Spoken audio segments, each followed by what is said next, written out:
E eu não vou perder tempo, vou apresentar agora meu entrevistado desta noite. Com muito prazer, pela primeira vez em setembro, eu recebo novamente ele, que nos ajuda aqui a fazer o programa, trazendo informações de qualidade na visão da naturopatia. Eu recebo o naturopata Ramon de Assis. Ramon, boa noite, prazer te receber aqui mais uma vez, ao vivo, no estúdio do Almoça Grátis, no estúdio da TV Candidez. Boa noite, Samuel do Vale, boa noite a todos que acompanham a gente aqui pela TV Candidez. É um prazer estar aqui novamente, né, levando aí dicas de saúde natural com um tema bem especial nessa noite, né, Samuel? Legal, e como é que foi esta primeira terça-feira de setembro nas suas atividades hoje aqui, creio eu, que em Divinópolis? É verdade, a gente já coloca a agenda para ficarmos aqui na cidade, no dia do programa, para ficar mais tranquilo. Foi um dia produtivo, né, eu diria, um pouco corrido, mas dentro aí da previsão e para que a gente pudesse fazer com que tudo corresse aí com a maior tranquilidade possível. Legal, Ramon. Nosso tema já está na tela, tudo já colocou para a gente aí, é ao vivo, hein? Nós estamos ao vivo nesta terça-feira e sempre importante ressaltar que a reprise você tem no sábado. Para quem assiste no sábado, não tem como você participar, o programa é uma reprise, mas toda terça-feira a sua participação ela é válida aqui pela TV Candidez. 99932-6228. Ramon, tem muita gente que está assistindo o programa agora, se deparou com esse tema e às vezes está um pouco perdido, né? O que seria a resistência à insulina para que a gente possa começar esse nosso bate-papo ao vivo nesta terça-feira? Então, Samuel, é um tema que aparentemente poderia ser complexo, muito técnico, mas a gente está aqui exatamente para tentar desmistificar isso, colocar de uma maneira mais prática, mais objetiva, para que as pessoas entendam, e até porque é um tema muito em alta, né? A comunidade científica, a medicina de um modo geral, tanto a naturopatia quanto as medicinas convencionais, têm voltado o olhar para esta questão da resistência à insulina ou resistência insulínica, né? Como alguns preferem dizer, entendendo que, apesar disso não ser uma doença, isso ser uma condição do organismo, né?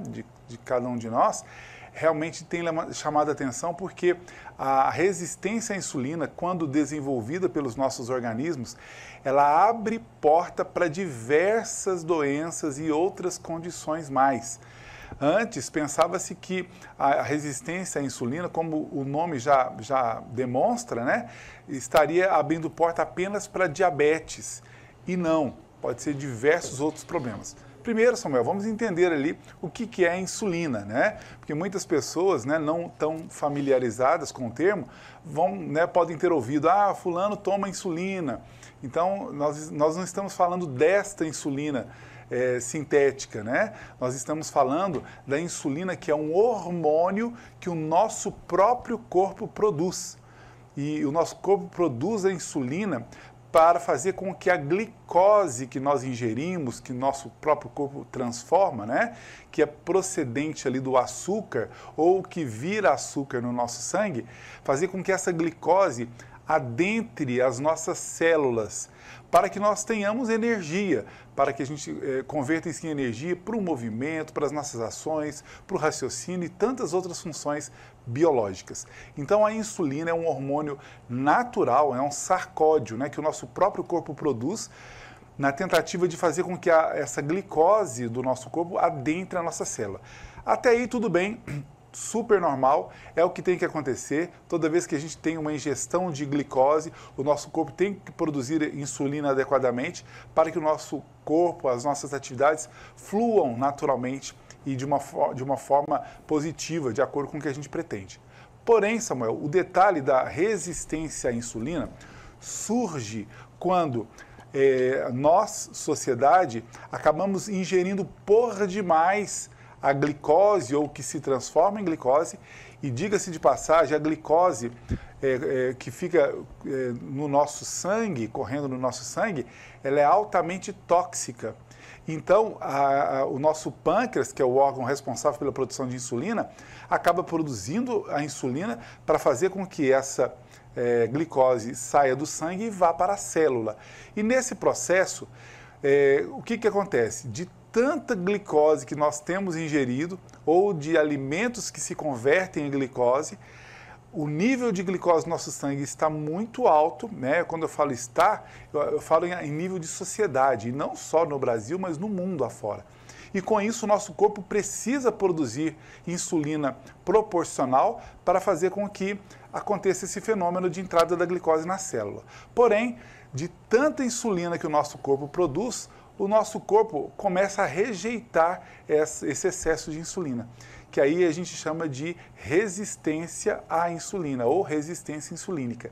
E aí começa o problema, porque essa insulina que também em grandes quantidades no nosso corpo acaba sendo tóxica para nós, então nós começamos a ter alguns problemas. Dentre eles, o primeiro, o nosso corpo vai inflamar com facilidade e nós podemos adquirir também a chamada inflamação subclínica por excesso de insulina. E até agora, Samuel, eu estou falando só de uma condição não diabética, é uma condição normal. O organismo funcionando bem, ele vai produzir muita insulina para poder tentar se livrar dessa glicose. Quando pega um organismo sedentário, porque quando a gente faz uma atividade física, o nosso corpo queima prioritariamente a glicose, o que facilita a ação do nosso organismo. Mas quando pega um organismo sedentário e que ingere demasiadamente a glicose ou que vira glicose no nosso sangue, nós temos um grave problema. E aí nós vamos ter aí problemas de várias ordens. Diabetes é a primeira, que o nosso corpo pode desenvolver a partir da resistência à insulina. Mas hoje já é sabido que grande parte da hipertensão arterial sistêmica, a famosa pressão alta, também pode partir da resistência à insulina. E outros processos inflamatórios, como artrites, como artrose, e como outros processos, por exemplo, intestinais, doenças autoimunes, tudo a partir de uma insulina, uma resistência à insulina deflagrada. Tem algum sintoma mais pontual, prático, que possa servir de alerta para a pessoa no que diz respeito à resistência à insulina? Algo de imediato, como se fosse uma dor, por exemplo? Por exemplo, a própria dor, né? Uma dor crônica, uma inflamação crônica, que pode ser em várias partes do organismo, mas também articulares, pode indicar. Claro que um só sintoma, nós não podemos determinar que é uma resistência à insulina. Nós temos que avaliar um conjunto de sintomas.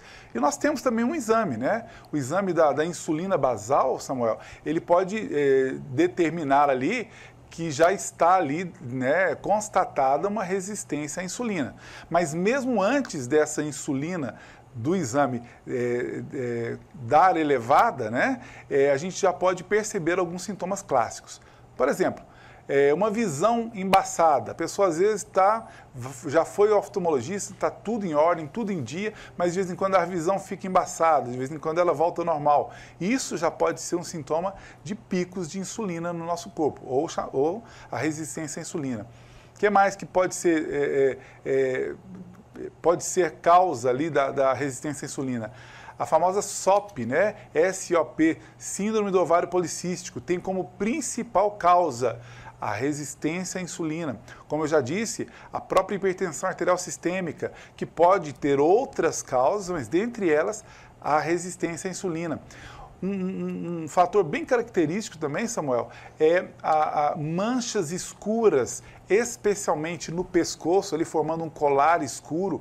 Outra hora, manchas nas axilas ou mesmo manchas na virilha, podem ser indicativos de que a pessoa tem uma resistência à insulina. Dentre outros sintomas, uma fadiga crônica também pode ser sintoma de uma resistência à insulina e outros sintomas ali que a gente faz uma avaliação num conjunto e pode estar indicando. Mas o fato é, mesmo que a pessoa ainda não tenha desenvolvido uma resistência à insulina, mas se a pessoa ingere por demais carboidratos simples e também carboidratos simples e processados, ela está produzindo muita glicose no sangue. Se está produzindo muita glicose, o organismo está produzindo muita insulina. Então, ela está caminhando aceleradamente para uma resistência à insulina. Ramon, você já falou aqui várias vezes sobre a questão da ingestão dos carboidratos. E com muito destaque, a gente já teve várias perguntas sobre a questão do arroz, sobre a questão do macarrão. O Famoso pão de sal, que nós, a maioria, não abrimos mão. Eu sei que você tem lá toda uma conduta diferente, né? Sua visão já é não só uma visão, mas uma visão também de comportamento diferente. É verdade. E aí eu te faço uma pergunta. Quem não abre mão do arroz, quem não abre mão do macarrão, quem não abre mão do pão e outros carboidratos mais, é comum e é normal, então, essa glicose subir num dado momento do dia. Se você vai comer muito macarrão, se você vai comer muito pão, essa glicose depois ela vai baixar? Então, são picos, né, de glicose. Quando a pessoa come açúcar, né, um doce comum, e também quando ela ingere algum carboidrato, né, dessa ordem que você citou, que são carboidratos simples e algumas vezes processados, o pico de glicose, ele é muito semelhante ao próprio açúcar. Então, nós vamos ter picos ao longo do dia. E nesses picos, o nosso corpo vai produzir insulina proporcional ali às necessidades para fazer com que essa glicose adentre as nossas células, como eu expliquei inicialmente. Então, quando isso se torna repetidamente, Samuel, né, ou recorrente, o organismo vai caminhando para essa resistência à insulina. Mas o detalhe maior, né, que a gente quer salientar aí para todo mundo, não é uma questão de abrir mão totalmente dos carboidratos simples, né? É uma questão de reduzir a quantidade. Claro que alguns organismos precisarão reduzir mais que outros, mas eu falo de uma redução, porque se nós formos avaliar, e até por experiência de consultório, Samuel, eu percebo que, em média, né, nós brasileiros fazemos 4 refeições por dia, algumas pessoas mais, outras menos, mas a média é de 4 refeições ao dia. E dessas 4 refeições, 2 delas são exclusivamente carboidratos simples e processados, que normalmente é o café da manhã e o café da tarde. Essa refeição, ela é exclusivamente carboidratos simples e processados, já que pão e qualquer produto, qualquer quitanda é um alimento processado, obviamente. E além de, claro, né, não ter nenhum nutriente importante para nós. Ah, Ramon, mas é importante o carboidrato para que a gente tenha energia. Bem, não é bem assim. Primeiro que eu não estou propondo que não tenha carboidrato. Eu estou propondo que a gente melhore a qualidade dos carboidratos ingeridos. Daqui a pouco eu cito os bons carboidratos. Mas a questão é diminuir, porque a base da dieta humana, assim como a base da dieta de todo o animal do topo da cadeia alimentar, é uma dieta baseada em proteínas. Então, nós temos que fazer com que as nossas refeições fiquem predominantemente proteicas, né, de proteínas, e pobres em carboidratos. Então, não é uma questão de eliminar, abrir mão totalmente. Claro que se você consegue fazer isso com os carboidratos simples e processados, é ótimo. Você fica só com os carboidratos complexos, por exemplo. Mas, se você diminuir, já está ótimo. Então, se você... Olha só, eu disse que são 4 refeições e 2 delas exclusivamente de carboidratos processados. E as outras 2... que é a média do prato do brasileiro, que é o almoço e o jantar, normalmente a maior parte desse prato é de outro carboidrato simples, que é o arroz.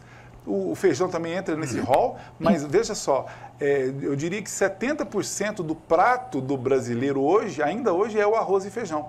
Então, se nós diminuirmos essa quantidade, eu não estou propondo excluir, estou propondo diminuir, aumentar a quantidade de vegetais folhosos, por exemplo, que não dão picos de glicose e tampouco o aumento de insulina, ou mesmo a carne, que também não dá pico de glicose significativo e tampouco da insulina, nós vamos baixar o pico de glicose desse prato.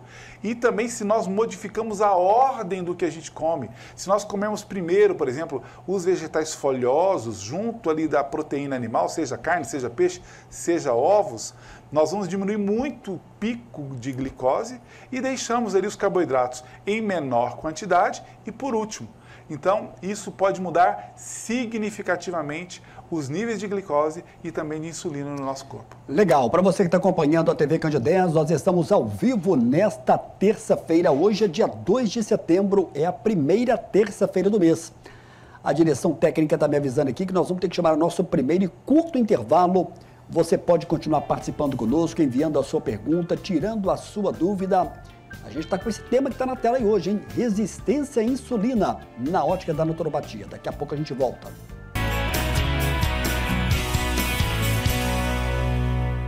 Estou de volta aqui com o naturopata Ramon de Assis. Ramon, a gente já está recebendo aqui algumas perguntas.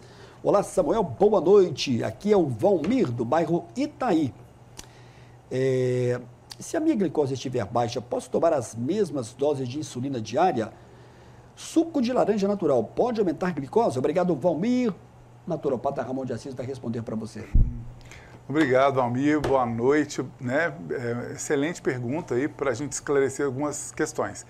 Primeiro, diferenciar, né?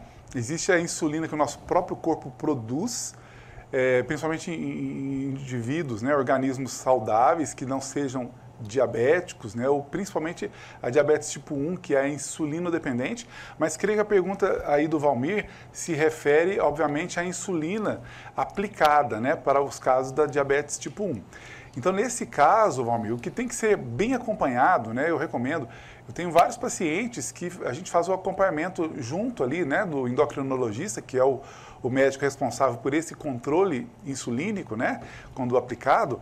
Então, o que acontece? Quando a gente percebe a baixa ali da glicose, né, desse bom controle, inclusive a gente consegue ter melhoras muito expressivas quando a gente adota esse tipo de alimentação que a gente está falando aqui hoje.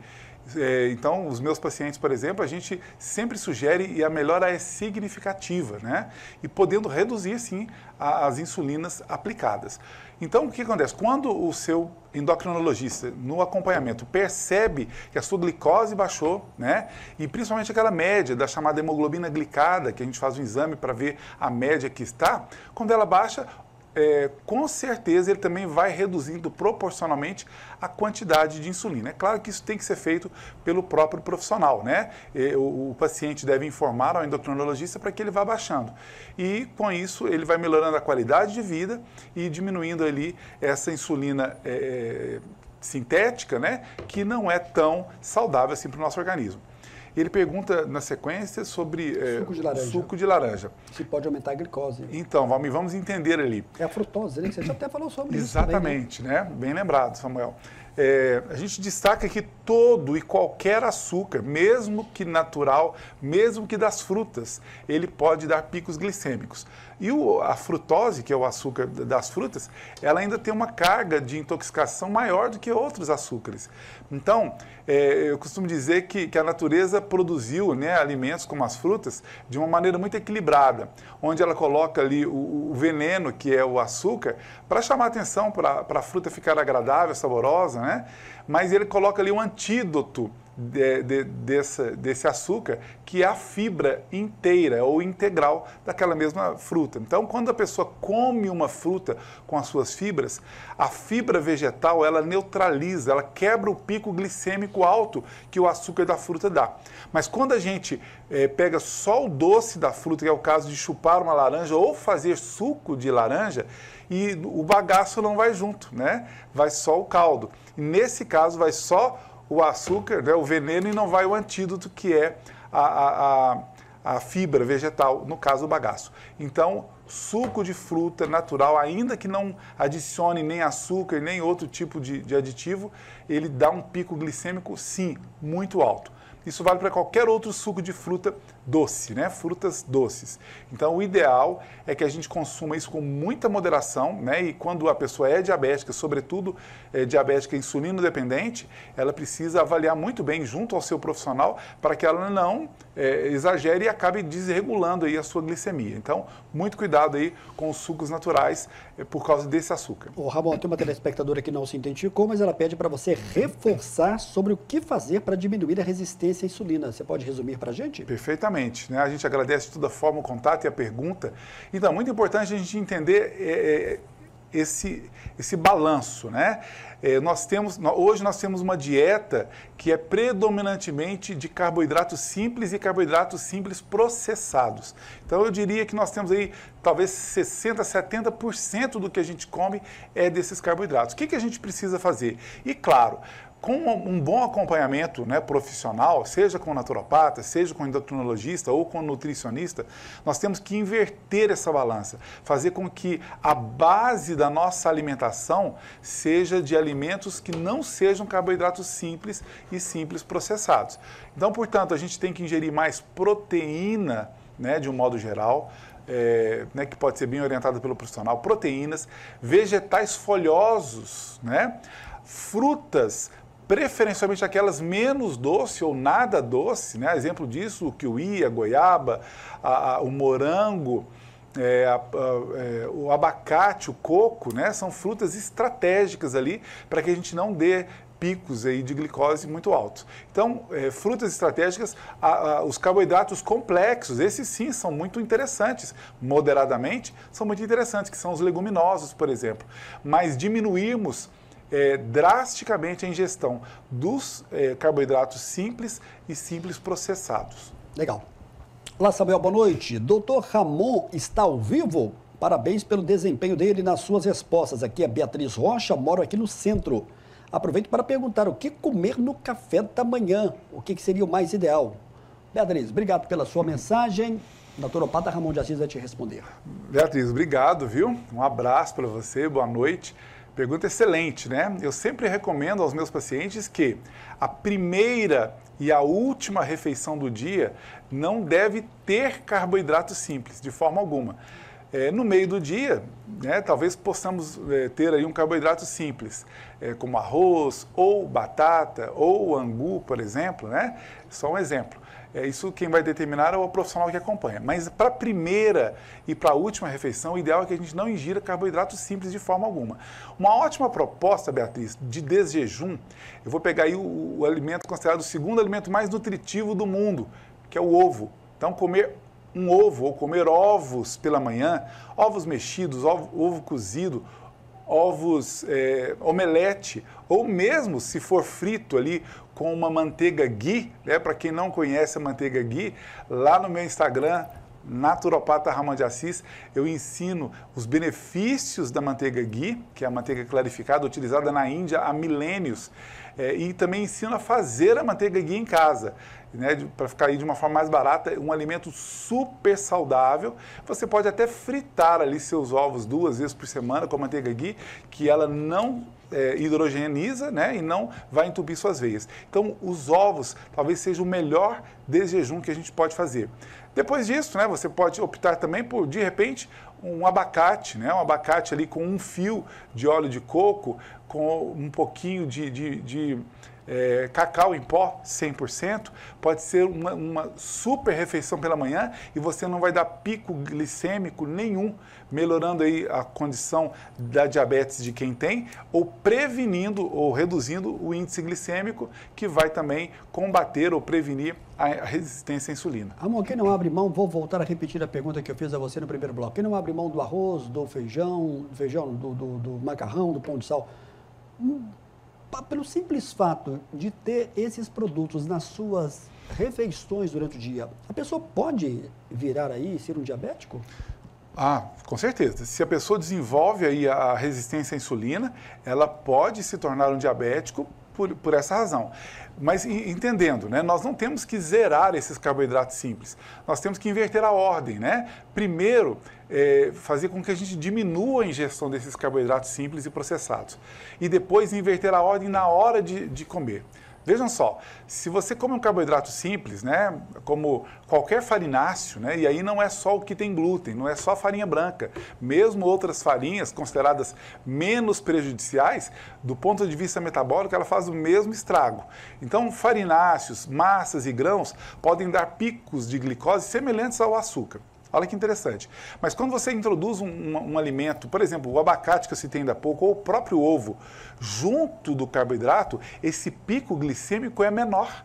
Então, para quem já é diabético ou quem quer prevenir da diabetes, já é uma estratégia. Quem não quer abrir mão, por exemplo, do pãozinho todos os dias, mas se comer um ovo antes do pão, você diminui ainda mais o pico glicêmico. Comeu o seu ovinho, vai lá e come o seu pãozinho. E como é que deve ser esse ovo? Pode ser frito, pode ser cozido, pode ser mexido? Como é que ele deve ser? Qualquer um deles. Frito, não muitas vezes por semana, mas se for, por exemplo, com uma boa gordura, como a manteiga ghee que eu citei, pode ser feito ali até 2 vezes por semana. Então você come o seu ovo mexido, omelete, cozido, como primeira refeição. você vai diminuir esse pico glicêmico. E logo depois, você já pode comer seu carboidrato. Não é o melhor, mas é uma forma de você minimizar esse pico de glicemia que vai gerar a resistência à insulina.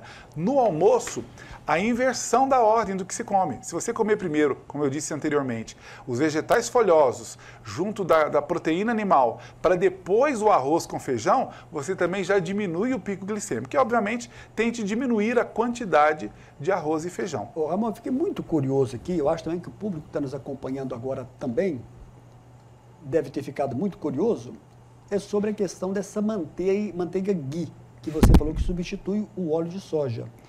O que é essa manteiga ghee? Aonde que a gente pode encontrar?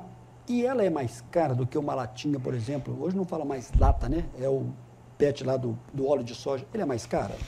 Então, a manteiga de leite comum, ela já é um produto caro e é compreensível que seja, né? Afinal de contas, se gasta muito leite para fazer um pouquinho de manteiga. Então, é um produto caro, mas é justificado o valor dele. E a manteiga ghee, né, o ghee escreve G-H-E-E, é assim que se escreve manteiga ghee, ou também conhecida como manteiga clarificada. Essa manteiga ghee, Samuel, ela é produzida e utilizada por milênios pela medicina ayurvédica, né, a medicina indiana. Na Índia já se conhece facilmente a manteiga ghee, ou manteiga clarificada. E você pode adquirir, sim, em boas casas de produtos naturais, você encontra a manteiga ghee já pronta, mas dá para fazer em casa. Como eu disse ainda há pouco, quem vai lá e segue a gente no Instagram, Naturopata Ramon de Assis, lá tem um vídeo curto, um minuto e pouco, que eu explico primeiro os benefícios da manteiga ghee, que é uma gordura saturada de cadeia média, por isso ela não hidrogeniza no nosso corpo, não entope veias, não causa aterosclerose, pelo contrário, ela combate as gorduras do nosso corpo. E num vídeo seguinte, eu ensino como fazer em casa a manteiga ghee para até minimizar. É fácil? Muito simples, muito fácil. Você pega já pronta uma manteiga de leite, né? Primeiro, não confundamos manteiga com margarina. São bem distintos. Um é um super suplemento, o outro é um veneno. Né? Qual que é o veneno? A margarina. Okay. Margarina é uma gordura hidrogenada já terrível para a nossa saúde. Agora, a manteiga não. A manteiga é um super alimento, como eu já disse, e a manteiga ghee melhora ainda. Então, lá eu ensino a fazer a manteiga ghee. Aliás, lá no nosso canal, né, no nosso Instagram, tem vários vídeos de dicas de saúde natural como essa. Então, a manteiga ghee é essa que é um baita suplemento que a gente pode utilizar ali para cozinhar os nossos alimentos, não só para fazer ovos, como eu citei agora, mas para fazer toda a comida. Você tem ali um recurso maravilhoso, super saudável para melhorar. E outra, a manteiga ghee, assim como o óleo de coco, assim como o limão, assim como o vinagre de maçã orgânico, assim como vegetais folhosos, não leguminosos e também gorduras boas, como das castanhas, do azeite de oliva extra virgem, do próprio abacate, da berinjela, do coco, são gorduras que também quebram os picos glicêmicos. Ou seja, se você come esse tipo de alimento ou utiliza uma dessas gorduras antes da sua refeição rica em carboidratos, você diminui o pico glicêmico, que vai reduzir também a sua resistência à insulina. Legal. Estou recebendo aqui mensagens da cidade de Itapecerica. Opa! Deixa eu ver aqui se eu acho quem. É o Nício Reis. Olá, Samuel, boa noite. Doutor Ramon atende em Itapecerica? Você pode responder para ele? Opa, Nício o nome? Nício. Nício, um abraço, atendo sim em Itapecerica, né? A gente está aí, eu estive aí na última sexta-feira. Passei seu contato aqui, viu? Ah, perfeitamente. A gente atende presencial sim, lá. Olá, Samuel, boa noite. Qual que é o Instagram do Dr. Ramon? Me chamo Leonardo, sou aqui de Divinópolis, parabéns, estou acompanhando aqui o programa. Repete pra gente, @Naturopata Ramon de Assis. @Naturopata Ramon de Assis, tanto no Instagram, fanpage do Facebook, também no canal do YouTube. Nós temos aí as entrevistas maiores no YouTube, mas no Instagram tem vídeos curtos, objetivos e com dicas de saúde como essas aqui. Legal, o Túlio está me avisando aqui que eu vou ter que chamar agora o nosso segundo e breve intervalo. Eu estou achando, viu, Túlio, que logo depois desse intervalo eu vou direto, porque são muitas as perguntas aqui para o naturopata Ramon de Assis. Daqui a pouco a gente volta na sequência do programa de hoje.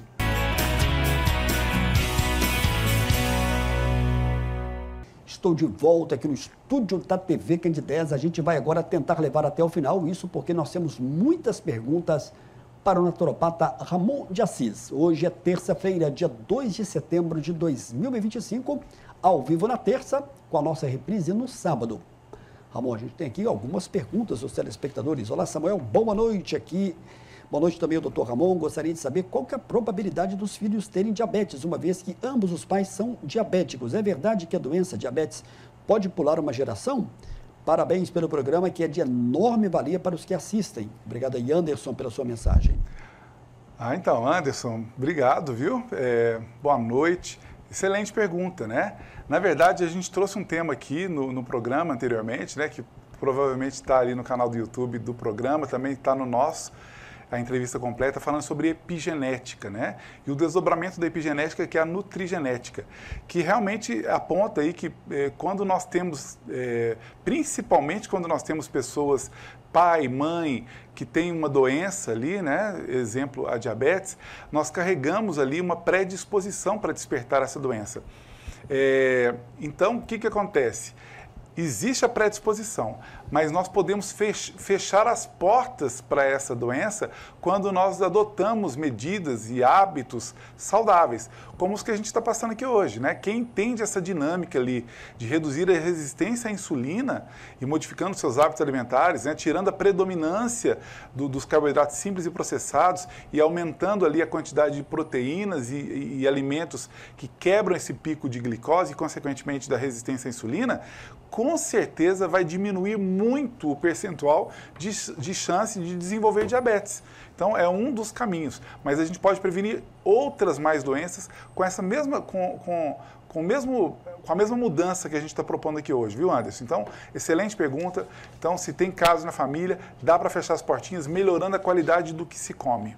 Ramon, existe uma diferença do pré-diabético para o resistente à insulina? E que diferença é essa, caso exista?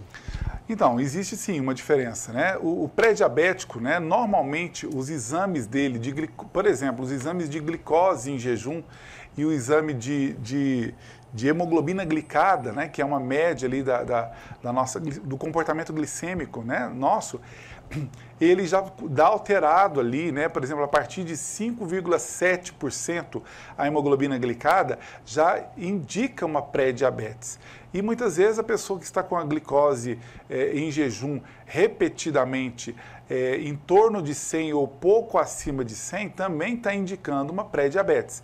E quando eu falo de resistência à insulina, esses mesmos dois exames podem dar dentro do normal, da referência normal. A pessoa está ali com a hemoglobina glicada em 5,6 ou menos, ou mesmo a glicose em jejum, sei lá, em 90, 95, 88, e ela já está desenvolvendo uma resistência à insulina. Então, muitas vezes os exames que a gente detecta uma pré-diabetes ou uma diabetes podem não apontar a resistência à insulina. Um exame que normalmente aponta com mais facilidade é o exame de insulina ou insulina basal. Mas mesmo que a sua insulina dê normal, não significa que você não esteja desenvolvendo uma resistência à insulina quando você ingere muitos carboidratos simples. Então, o caminho. Eu estou dizendo para radicalizar, para você cortar tudo? Não. Estou dizendo só para você inverter essa balança, não comer tantos carboidratos simples e processados, sobretudo, e deixá-los por uma ocasião especial, uma reunião de família, um almoço de domingo, tranquilamente. Isso não vai alterar ali os seus exames e nem a sua saúde. Mas o que eu me refiro e chamo a atenção é para o cotidiano, né? O que se repete todos os dias. Esses maus hábitos podem nos levar não só à resistência à insulina, mas tantas outras doenças que a gente já citou aqui hoje. Muito bem, o telespectador aqui, Tânia, está pedindo para você reforçar quais são os bons carboidratos e que se podem ser usados todos os dias. Obrigado, Tânia, pela sua mensagem. Ramon de Assis vai te responder.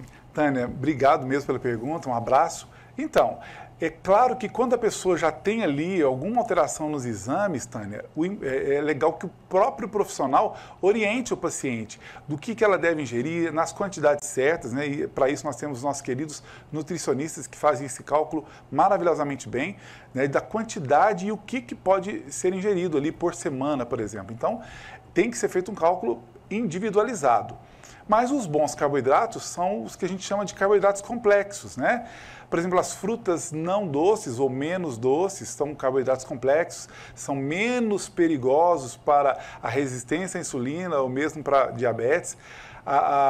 Os leguminosos, de um modo geral, né? Aí entra cenoura, beterraba e tantos outros leguminosos, né? A abóbora, a própria mandioca, o inhame, cará, né? Todos eles também podem dar picos menores de glicose e de insulina do que os carboidratos simples, mas já dão também. Então, tem pessoas, por exemplo, os diabéticos insulino dependentes vão ter que ter um controle muito rigoroso, até mesmo dos carboidratos bons. Enquanto quem não tem, por exemplo, diabetes, resistência à insulina bem controlada, vai poder comer com mais tranquilidade os bons carboidratos. Agora, os carboidratos ruins, que são os simples e processados, esse eu não aconselho que ninguém coma muito, porque pode nos levar a essa condição. Muito bem. Ramon, a gente tem outras perguntas aqui também. Sobre a questão da obesidade. Existe relação da obesidade com a questão da resistência à insulina? E que relação é essa? Excelente pergunta. Um dos sintomas de uma possível resistência à insulina é o ganho de peso, mesmo que a pessoa esteja com os mesmos hábitos de atividade física e de alimentação. Ela está com o mesmo hábito, de repente começa a ganhar peso, já pode ser uma resistência à insulina. Ou o contrário, a pessoa está com sobrepeso e não consegue emagrecer. Mesmo com outros exames em dia, como os exames de T3, T4, TSH, que se referem à glândula tireoide, está tudo normalzinho. E ela não consegue perder peso. O que pode ser? Resistência à insulina também. Então, são indícios aí. Então, o sobrepeso, um ganho exagerado nos últimos tempos, podem significar aí resistência à insulina. Olá, Samuel, boa noite. Gostaria de não me identificar, mas gostaria de saber que tipo de hábitos podemos fazer para não ter a resistência à insulina. E pergunta aqui numa sequência se a resistência à insulina tem cura. Obrigado pela mensagem. Então, obrigado mesmo. Pergunta muito importante. Primeiro, não é que tem cura porque não é uma doença, é uma condição, né? Então, todo mundo pode reverter a resistência à insulina com facilidade. Primeiro ponto. Atividade física constante, de preferência diária. E quando eu falo de atividade física, eu falo de dois tipos que são necessários que tenhamos. Atividade aeróbia, né, ou atividade cardio, e atividade de força, especialmente a musculação. A pessoa que concilia esses dois tipos de atividade física já reduz em mais de 40% a chance de desenvolver resistência à insulina, ou quando já tem a resistência, vai conseguir reduzir muito bem com atividades físicas como essa. Para além disso, né, para quem nos perguntou, é importante que nós façamos essa inversão dessa balança. A gente tem que diminuir significativamente a ingestão de carboidratos simples e carboidratos simples processados. Não tem outro caminho. Não, mas os exames são todos bons. De glicose é bom, hemoglobina glicada é bom, a insulina minha é ótima. Tá bom, mas se você está ingerindo carboidratos simples e processados, ou processados, você está caminhando para uma resistência à insulina. Então, todo mundo precisa reduzir esse tipo de carboidrato e preferir os carboidratos mais saudáveis, como eu citei ainda há pouco. No programa passado, a gente aqui deixou de fazer aqui algumas perguntas, porque, via de regra, são perguntas que chegam praticamente em cima da hora do fim do programa. Isso é muito comum, uma vez que a audiência de qualquer programa, ela é sempre uma audiência rotativa. Muito difícil alguém pegar do começo ao fim. Então, às vezes, quem chegou no final faz a pergunta. A Cléria Santos, do bairro Planalto, ela perguntou, mulheres grávidas, tem até a ver com o tema de hoje. Mulheres grávidas que têm diabetes devem fazer o controle dos seus níveis de açúcar no sangue? O fator genético pode desempenhar um papel importante na doença cardíaca congênita? Vamos ver como é que o Ramon de Assis vai te responder. Então... boa noite. Qual o nome da... Cléria Santos, bairro Planalto. Obrigado pela participação em pergunta, Cléria.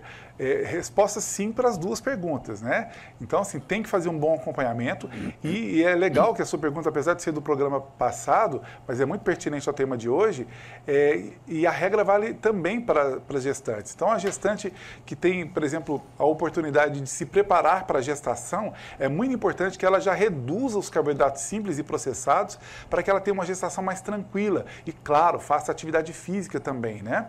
E aí, a partir disso, ela manter ali a boa alimentação durante a gestação, que a chance dela desenvolver uma diabetes gestacional diminui muito, né? E ela vai melhorar ali a condição de saúde dela e do bebê, obviamente, né? E também diminui o percentual de chance do filho desenvolver a própria diabetes. Então, reduzir a resistência à insulina é muito importante para qualquer pessoa, para qualquer indivíduo, porque a gente reduz a chance de qualquer outra condição de doença, ou mesmo doenças agudas ou doenças crônicas. Agora, olha a outra pergunta que também tem tudo a ver com o tema de hoje. É a Silmara Alves, do bairro Bom Pastor. Batata doce é diferente da batata comum no que diz respeito à presença do açúcar no sangue? Vamos ver como é que o Ramon vai te responder. Seu Marão, um abraço, boa noite, obrigado, né? Uma pergunta também muito pertinente ao tema. Então, nós temos ali, né, uma classificação liberada pela própria Organização Mundial da Saúde, né, que é uma lista dos índices e das cargas glicêmicas de cada alimento. E a sua pergunta é muito importante, por quê? Porque a batata inglesa, a batatinha, né, mais conhecida, ela tem uma carga glicêmica e um índice glicêmico muito mais elevado do que a própria batata doce. Então, para quem está no caminho de evitar ou sair de uma resistência à insulina, ou até mesmo da diabetes, migrar de uma batata inglesa comum para uma batata doce é uma boa estratégia. Então, quer dizer, a batata doce é mais interessante ali na nossa dieta do que a batata comum. E, claro, também as quantidades de cada uma para que a gente não desenvolva um problema como esse. Ramon, é verdade que a maioria das pessoas não sabe muito bem, não tem muito conhecimento, aprofundamento desse tema que nós estamos abordando hoje, a resistência à insulina, e por que é importante se manter bem informado sobre esse tema? Então, Samuel, realmente, né, muitas pessoas, eu acredito que quem está nos assistindo agora não tinha conhecimento desse termo técnico, né? Embora a comunidade científica, né, tanto das medicinas naturistas como a minha, como a medicina convencional, tem um conhecimento, óbvio, mas tem muita coisa nova chegando em estudos no momento, né? E a gente tem sempre o cuidado de trazer ali os estudos mais recentes sobre isso, né? E numa quantidade muito grande que tem chegado, para trazer essa informação de primeira mão para todo mundo e com qualidade e responsabilidade, é óbvio. Mas a maioria das pessoas, se a própria comunidade científica ainda está muito recente tudo isso, para a população, para a sociedade em geral, ainda é mais incomum esse tipo de tema. Mas eu não tenho dúvida, e por isso que a gente traz aqui com muito carinho para as pessoas, porque quem compreendeu essa dinâmica aqui hoje no programa, ou quem quer se aprofundar mais, pode pesquisar, que vai encontrar muito material sobre isso, ou nos procure para uma consulta, para uma avaliação, para entender mais sobre isso. Com certeza vai evitar várias doenças graves que poderiam vir, né, a desenvolver, ou mesmo conseguir aí a remissão de doenças já instaladas, né? Mas, no mínimo, melhorar a qualidade de vida, né? Às vezes, diminuir a carga de medicamentos que se utiliza apenas entendendo o que a gente trouxe aqui hoje, né? Se você gostou do assunto, né, pode procurar nas redes sociais, tanto do programa quanto nas nossas redes sociais, e assistir novamente, tomando nota do que a gente falou, porque tem realmente um valor muito grande para melhorar a qualidade de vida das pessoas. Olá, Samuel, boa noite. Gostaria que o Ramon comentasse sobre a questão da relação que pode existir entre ovários policísticos e a resistência à insulina. Maria das Graças, bairro Danilo Passos. Um abraço a todos o Danilo Passos. Ramon de Assis vai te responder essa pergunta, que para mim é um pouco complexa. Tem relação? Tem sim. Maria das Graças, boa noite, obrigado pela participação e pergunta. Um abraço para todos, Danilo Passos também. Então, na verdade, né, SOP ou SOP, que é a síndrome do ovário policístico, mas não só do ovário policístico, mas outros tipos de cistos no nosso organismo podem ser reduzidos, né, com uma dieta balanceada. E que dieta é essa? A redução dos carboidratos simples e processados e o aumento, por exemplo, de proteína, né, de um modo geral. Proteína, claro, de boa qualidade, gorduras de boa qualidade e fibras vegetais não leguminosos também. Então, quer dizer, melhorando isso, a gente já pode melhorar muito essa condição, né? Nós, né, a naturopatia, nós naturopatas, tratamos muito de problemas de ordem ginecológica, né? Desde cistos, né, ou a própria síndrome do ovário policístico, miomas, tudo com o quê? Com suplementos que vão ajudar a inibir a formação dessas nodosidades, mas também orientando a mudança de hábitos, e aí nesse caso individualizada, né? Porque é claro que aqui a gente está falando de uma maneira generalista, uma forma que já vai beneficiar a todo mundo, mas é claro que existem as particularidades. Quando você pega um paciente e entende o contexto dele de vida, idade, sexo, medicamentos utilizados, né? Hábitos saudáveis ou não saudáveis, a gente mostra para esse paciente o que ele precisa fazer para melhorar a sua condição. E nesse caso, a gente consegue melhorar muito as condições ginecológicas de muitas mulheres. O Leonardo do bairro Candidez, olá Samuel, boa noite. Eu gostaria de saber em qual ponto o diabético chega a ter que amputar um membro. Ele mandou-se uma pergunta bem direta. Sim. Você pode ajudar ele aqui? Leonardo do bairro Candidez. Leonardo, um abraço. Se chegou a esse ponto é porque a situação está crítica, né, Ramon? Com certeza. Uma pergunta muito importante, né, e lamentável quando chega-se a esse ponto, né? Porque muitas vezes, por falta de informação, por falta de uma boa orientação, alguns pacientes chegam a esse ponto extremo, né? Não teve um bom controle, né, da diabetes. E por que chega nesse ponto? Porque a diabetes já avançada, ela compromete o sistema circulatório, dificultando a irrigação periférica do organismo, né? Principalmente dos membros, né? Dos membros inferiores, sobretudo. É muito comum o diabético, por exemplo, ter que amputar primeiro um dedo do pé. Às vezes tem uma lesãozinha ali, não consegue uma recuperação adequada, até porque falta irrigação, por causa de um problema circulatório, mas aumentando esse comprometimento por conta da glicose desregulada. E às vezes, depois de um dedo do pé, pode caminhar para um pé inteiro, né? A pessoa ter que retirar o pé ou até mesmo a perna. Então, muitas vezes, por falta de informação, não precisa chegar nesse ponto. Se a pessoa fizer um bom controle de alimentação, eu digo que qualquer diabetes, 80% do tratamento é alimentação, né, bem orientada e, claro, né, os medicamentos corretos, um bom acompanhamento profissional, sobretudo com o endocrinologista, mas também com outros profissionais como nutricionistas, naturopatas, para melhorar essa condição e evitar esse caso extremo de amputação. Valeu. O Túlio vai colocar daqui a pouquinho para a gente mais uma vez o contato. Esse WhatsApp é o WhatsApp do grupo que muita gente entra para obter várias informações sobre a questão da saúde e alimentação natural, que é o 991370003. Túlio colocou ali pra gente. No Instagram, Naturopata Ramon de Assis. O Túlio também avisando que a gente tem que fechar o programa. E eu sempre gosto, nessa reta final, de pedir um entrevistado, e o Ramon já está mais do que acostumado, para deixar aqui uma mensagem final dentro desse nosso tema, que é bastante sério, que é um caminho aí para o diabetes. O que de mais importante, Ramon, deve ser lembrado, deve ser ressaltado para o público que está nos acompanhando agora, aqui ao vivo, nessa terça-feira? Então, primeiro que o que a gente sempre traz aqui, né, através da naturopatia, é que muitas doenças poderiam ser evitadas com entendimento de coisas como, assuntos como esse que a gente traz aqui hoje. Então, a saúde está muito mais nas nossas mãos do que nas mãos de um profissional da área de saúde ou mesmo de medicamentos, né? A gente tem que tomar as rédeas da nossa vida, da nossa saúde, entender que é uma questão de hábitos e que o nosso corpo precisa de nutrientes para ele se renovar a cada dia. Então, a gente não pode simplesmente matar a fome com algo gostoso que a gente tem ali às mãos, mas sim, primeiro, nutrir o nosso corpo do que ele precisa.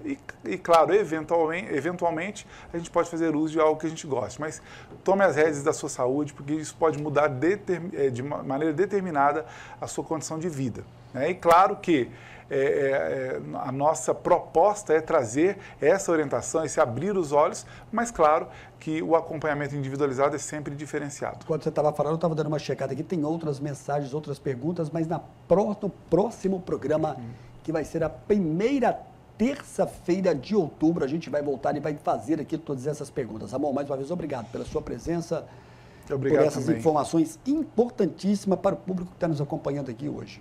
Obrigado também, até a próxima.